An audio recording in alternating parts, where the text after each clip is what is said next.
In this case, when we're talking about development, you know, children's bodies are growing so fast, and most signs of illness will change rapidly. And so to know what you're working with and to understanding your child's rhythm and what is normal or not normal for them is crucial as a parent.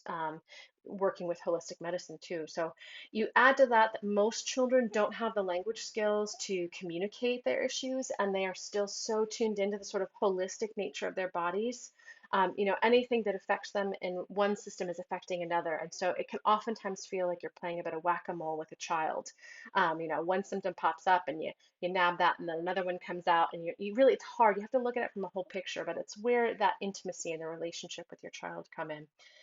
Um, and so we have to look at their symptoms from a little bit of a different perspective. So we look at things like picky eating, vomiting, reflux, colic, teething, any immunization reactions they have, and their overall sleep patterns. And for most children, their symptoms swing between the digestive and the respiratory. Those are where they're sort of most common, and there are developmental reasons for that. We do a talk on pediatrics, which is one of my favorite ways to practice. We can talk a little bit more about some of those common things, but those are the axis through which they sort of progress. And then, as parents, we're always really hyper aware of our children, and 99% of the time, our children are super resilient and they're doing just fine. So, as a parent, it's important for you to remember that, right? But the takeaway is if your child has a chronic constellation of digestive system issues or respiratory system issues. We're talking ear infections, stomach aches, um, you know, I say rashes, although it's funny because I consider rashes having to do with the lung system.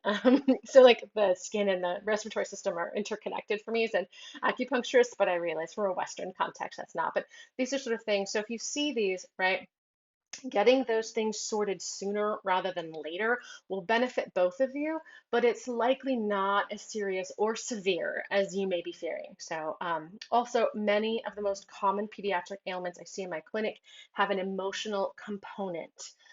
So, again, like because most children don't have the communication skills, they also have a profoundly powerful and personal imagination life. And so, we don't always know or we're not always aware of the emotional component that's happening within our children's lives.